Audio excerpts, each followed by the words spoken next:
सर्वप्रथम आमच्या आमदार साहेब आहे, आमची अध्यक्ष मॅडम आहे, उपाध्यक्ष साहेब आहे आणि जिल्हा परिषद सदस्य आहे, सभापती मॅडम आहे, पंचायत समितीची सभापती मॅडम आहे, सभापती साहेब आहे, सगळ्यांना मी नमस्कार म्हणते। मला हे गाव खूप आवडलं। तुमची कल्पना आहे आणि तुमच्या आयडिया तुम्ही कसा घेऊन जाणार आहे गावाच्या विकासात यांच्याबद्दल मला खूप आनंद वाटला या बघून। इथे जनरली काही पण कार्यक्रमात गेलं तर आम्ही प्रथम असं सांगतो की बालविवाह मुक्त करायची आहे म्हणून आम्ही एक 5 मिनिटचं भाषण देतो, पण मला या गावात आल्यानंतर मला ते भाषण द्यायची गरजच वाटणार नाही असं मला वाटलं, कारण की गावने स्वतः एक पुढाकार घेतलेली आहे की सगळं शादी करणार असेल तर ते पहिले इथे रजिस्टर व्हायलाच पाहिजे। ते रजिस्टर होणार असेल तर 18 वर्षाच्या खालीच्या एकी मुलीची पण लग्न होणार नाही आणि शाळा पण इतकी चांगली आहे म्हणून तुमच्या गावाचं शिक्षण अर्धवटला थांबणार नाही। मुलं आणि मुलीची शिक्षण अत्यंत गरज आहे, कारण की तुमच्या पुढच्या पिढी कसा होणार आहे। तुम्ही आता इतकं कष्ट करून खेतमध्ये काम करतात आणि सगळं कष्ट का बरं घेता? तुमची मुलं आणि मुली चांगली व्हायला पाहिजे। शिक्षण एकच पर्याय आहे, तुमच्या पुढच्या पिढी आहे ते खूप चांगला होऊ शकतात, ते मोठी कंपनीमध्ये काम करू शकतात, जिल्हाधिकारी होऊ शकतात, जिल्हा पोलीस अधीक्षक होऊ शकतात आणि त्यांना काय करायची आहे ते सगळं ते करू शकतात।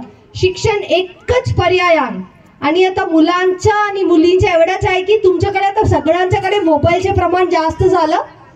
या वयामध्ये तुम्ही मोबाईल वापर केला तर मोठा चांगला होऊ शकणार नाही। म्हणजे आता आम्ही बसून गेम्स खेळू शकतो, माझ्या मोबाईलला सुद्धा गेम्स आहे, पण मी शाळामध्ये असताना गेम्स खेळलं तर मी आज या पोझिशन मध्ये नसती। आरोग्य विभागांची आणि ICDS विभागांचा मी प्रथम अभिनंदन करते आणि ग्रामपंचायतचे पण अभिनंदन करते। खूप चांगली कार्यक्रम घेतलेली आहे आणि लोक स्वतः इतकी लोक इथे उभं आहे।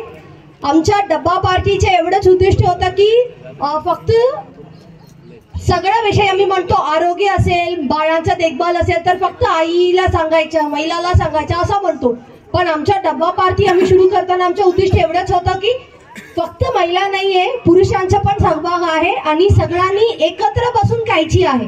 मुलं आणि मुली आहे, तुम्ही घरात तुमचं जेवण झाल्यावर एक शब्द कधी विचारलं का आईला तुमचे जेवण झालं का, तुम्हाला पेट भरत जेवण होतं का ते विचारलं का, सब्जी चांगलं होतं? आम्ही काय करतो 2 रोटी जास्त खातो म्हणून कोणाची रोटी कमी होऊन जाईल, आईची रोटी कमी होऊन जाईल। आम्ही कधी विचारलं का आईला? तर आतापासून एकच करा की तुम्ही जेवण करताना तिला पण तुमच्या सोबत बसून जेवण करायला सांगा।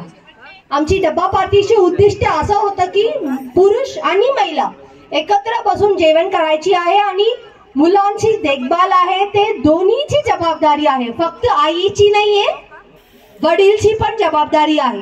या कल्पना आम्हाला सांगायलासाठी आम्ही ते डब्बा पार्टीची आयडिया आम्ही सुरू केलं होतं, पण मला आजच्या पूर्ण गाव बघून मला इतकी आनंद झाला की इथे पुरुष आणि महिला सगळ्यांनी इक्वली सहभाग घेतलेली आहे, म्हणून मला यांच्यावरती सांगायला काही शब्द नाहीये। परत मी ग्रामपंचायतांना अभिनंदन करते, तुम्ही महाराष्ट्रासाठी एक आदर्श ग्रामपंचायत आहे।